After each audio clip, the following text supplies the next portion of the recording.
I'm Harvey Partica. Good morning. I always feel a bit like Ahab coming up here. The white whale is capitalism. Surprise! We must thrust through the pasteboard mask. August 1st was the 200th anniversary of Herman Melville's birth.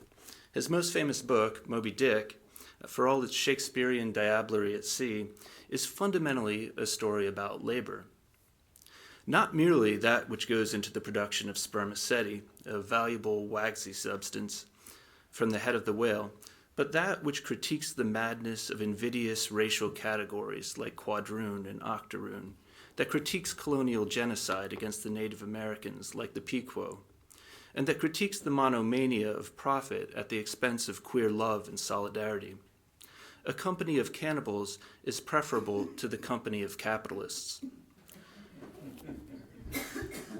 A kind of existential unease, what Melville calls loomings, haunts us still. It's a good book, prescient, au courant. I'd like to begin with the proposition that Labor Day should make us all, like Ishmael, a bit uneasy. Not because it is considered the unofficial end of summer, a time when school resumes for the young, an autumnal crisp is in the air, and you find yourself with a day off at a picnic, should you be fortunate enough to enjoy public employment. Why uneasy? What is the work of Labor Day?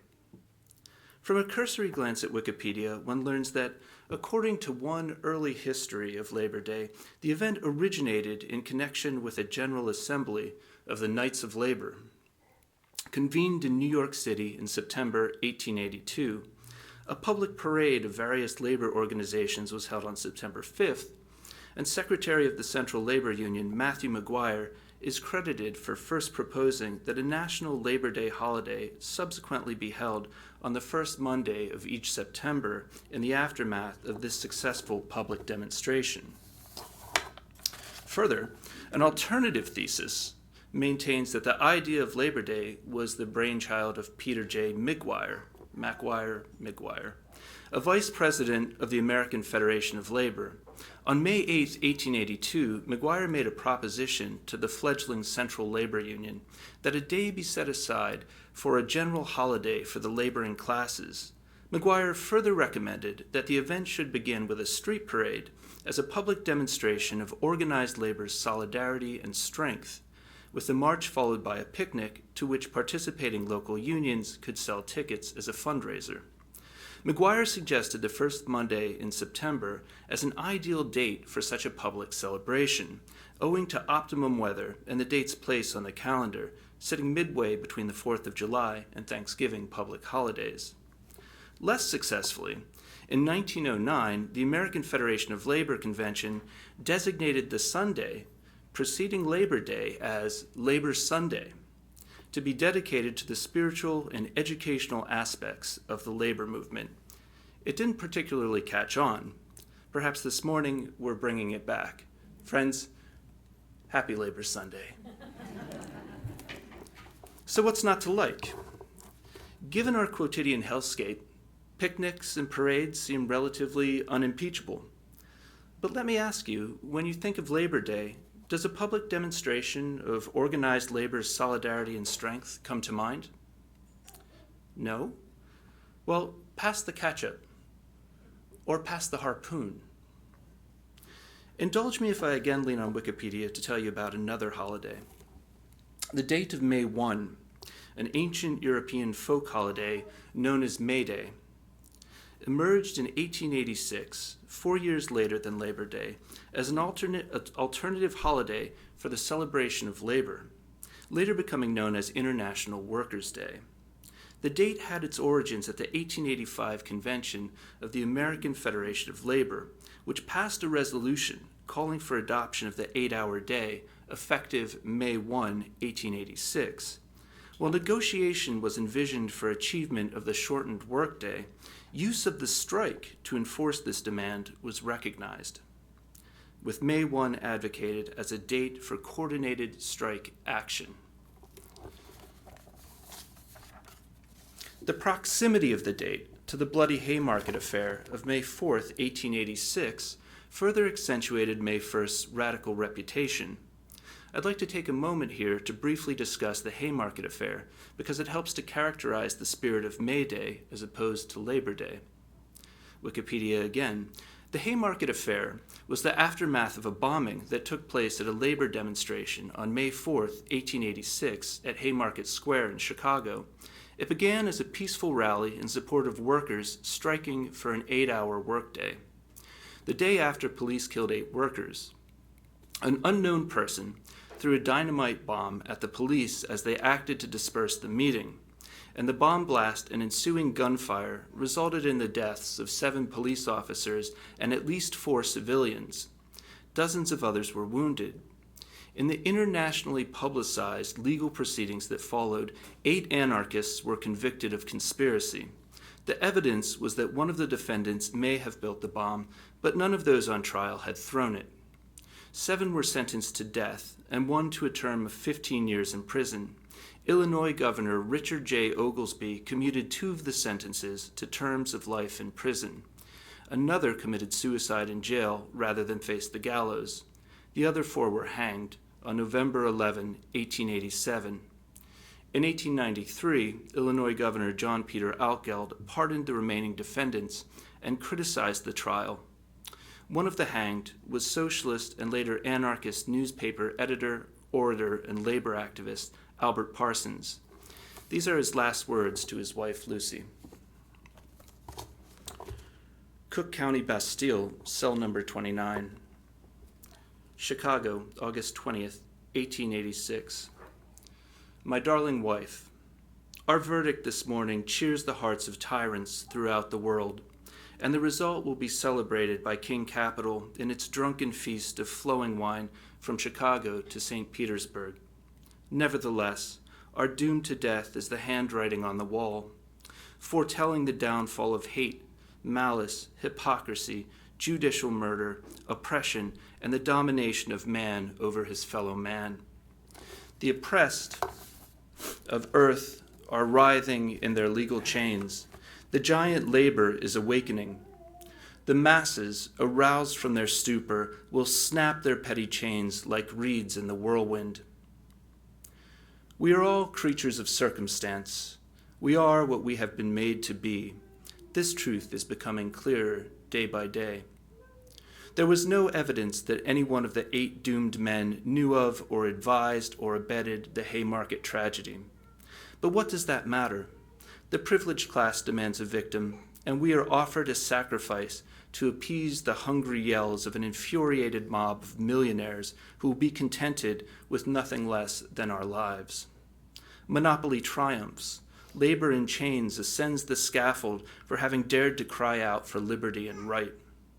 Well, my poor dear wife, I personally feel sorry for you and the helpless little babes of our loins. You I bequeath to the people, a woman of the people.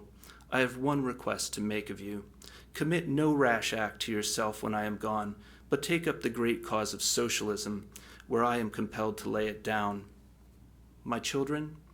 Well, their father had better die in the endeavor to secure their liberty and happiness than live contented in a society which condemns 9/10 of its children to a life of wage slavery and poverty. Bless them. I love them unspeakably, my poor helpless little ones. Ah, wife, living or dead, we are as one. For you, my affection is everlasting. For the people, humanity, I cry out again and again in the doomed victim's cell, liberty, justice, equality. Albert Parsons. As you can tell, it was no picnic at Cook County. Conservative Democrat President Grover Cleveland was one of those concerned that a labor holiday on May 1 would tend to become a commemoration of the Haymarket Affair and would strengthen socialist and anarchist movements that backed the May 1 commemoration around the globe. In 1887, he publicly supported the September Labor Day holiday as a less inflammatory alternative. The date was formally adopted as a United States federal holiday in 1894. You can see where I'm going with this. The United States has always been a country hostile to workers' rights. It's why, unlike most other countries, we don't have a distinct workers' party, instead mostly relying on crumbs from corporate Democrats, with a very few notable exceptions. I don't have time this morning to delve too much further into labor history, but I would like to recommend 2 books that can get you up to speed. Well, 2 books after you finish Moby Dick. Howard Zinn's People's History of the United States should be required reading in every high school. Its fundamental lesson is that meaningful change always comes from below. From the mass movements and organizations of those most harmed by legal theft and greed, the relentless privileging of the few at the expense of the many.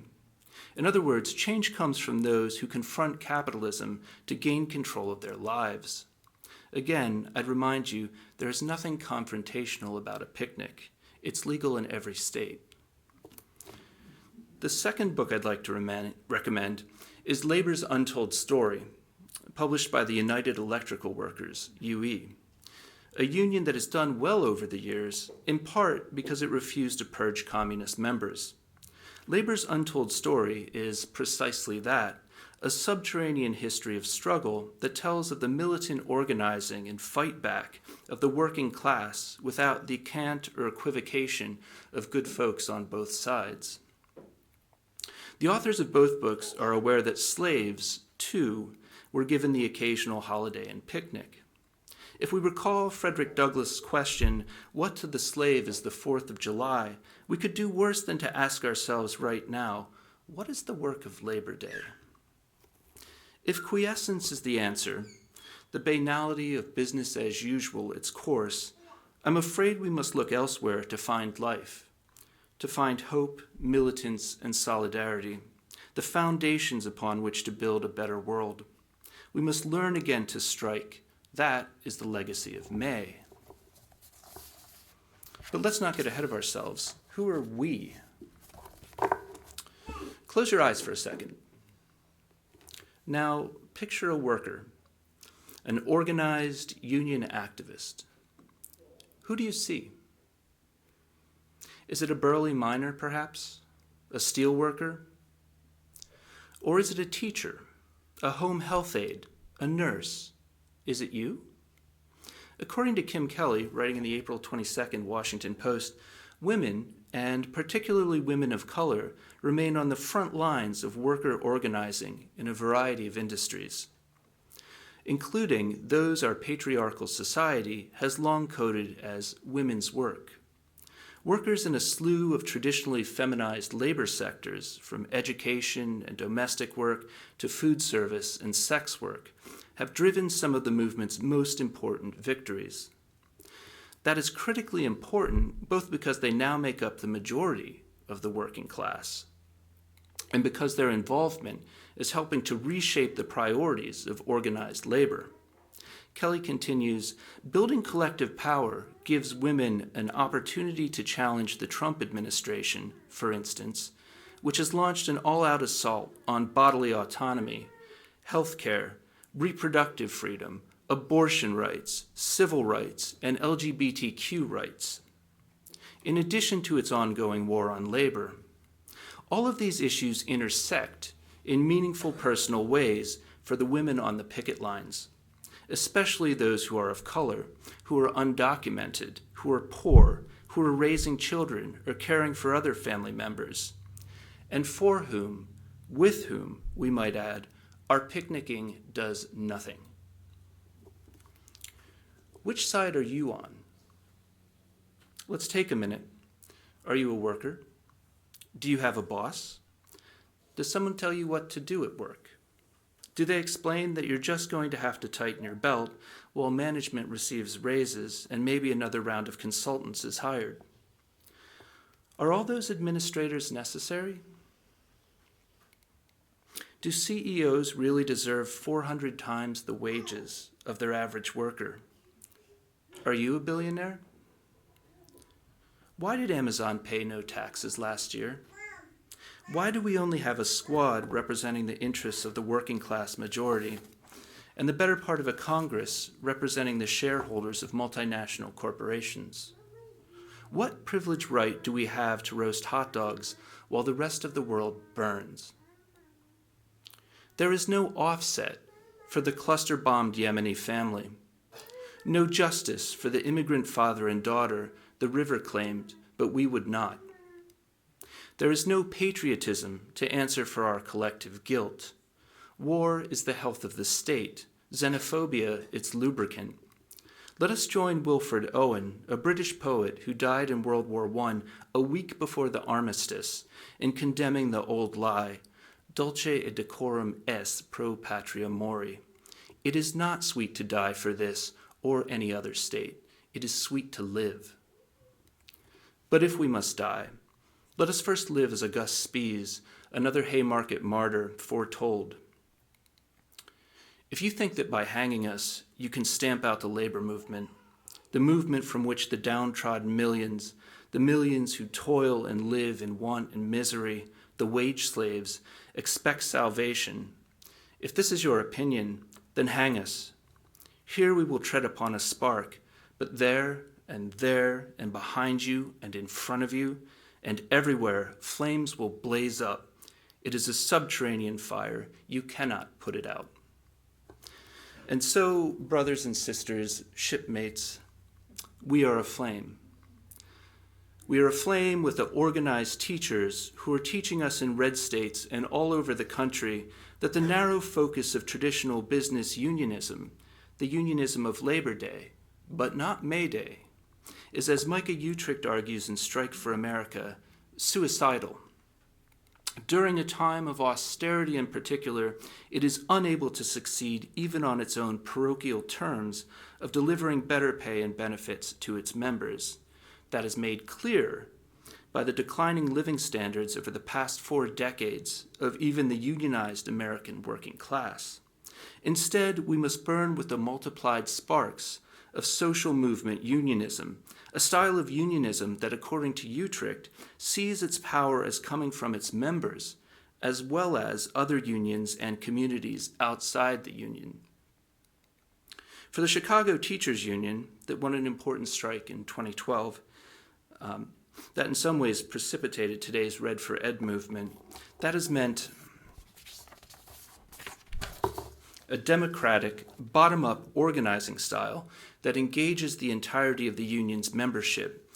It has also meant widespread coalition building with organized communities throughout Chicago. The CTU's program, under the Caucus of Rank-and-File Educators, CORE, offers an example of what a fighting left unionism, rather than the kind of centrist unionism so prevalent throughout American labor history, can look like in a time of austerity. May Day, not Labor Day. We have a choice. We can do as we've done. We can accept the half measures of half holidays. We can bow to the secret scream Timothy Faust identifies, a scream that rings through America. It rings down the sterile, fluorescent hallways of our hospitals. It rings over our rural towns and our native reservations. It rings through our prisons, the bellies of our great American cities. It rings in our farms and our fields, our streets and our sewers, our bodies and our blood, and we are cursed to never hear it clearly, until, at last, we realize it has been our own mouth screaming, and we are lost. A child born today inherits in that secret a new American squalor. The skeletal remains of the American cities, the bleached bones of the American suburbs. This secret is a birthright of continual exploitation, pumped for labor and drained of cash, and then punished for the resulting suffering, punished for being hungry, punished for being sick, punished for being pregnant, punished for being poor, punished for being black or brown, for being queer, for being unlucky, for being. Call me Ishmael, and you too. To quote Father Mapple from Moby Dick, Jonah feels the heralding presentiment of that stifling hour, when the whale shall hold him in the smallest of his bowels' wards. And so do we, but we do not need Father Mapple's God to arrive at Father Mapple's conclusion. But oh, shipmates, on the starboard hand of every woe, there is a sure delight, and higher the top of that delight than the bottom of the woe is deep. Is not the main truck higher than the kelson is low? Delight is to him a far, far upward and inward delight, who against the proud gods and commodores of this earth ever stands forth his own inexorable self. Delight is to him whose strong arms yet support him when the ship of this base, treacherous world has gone down beneath him. Delight is to him who gives no quarter in the truth and kills, burns, and destroys all sin, though we pluck it out from the robes of senators and judges. Here, among the angels of our better cannibals, I bid you a happy Labor Day. To find your own inexorable self, look to each other. To find the truth, strike through the mask.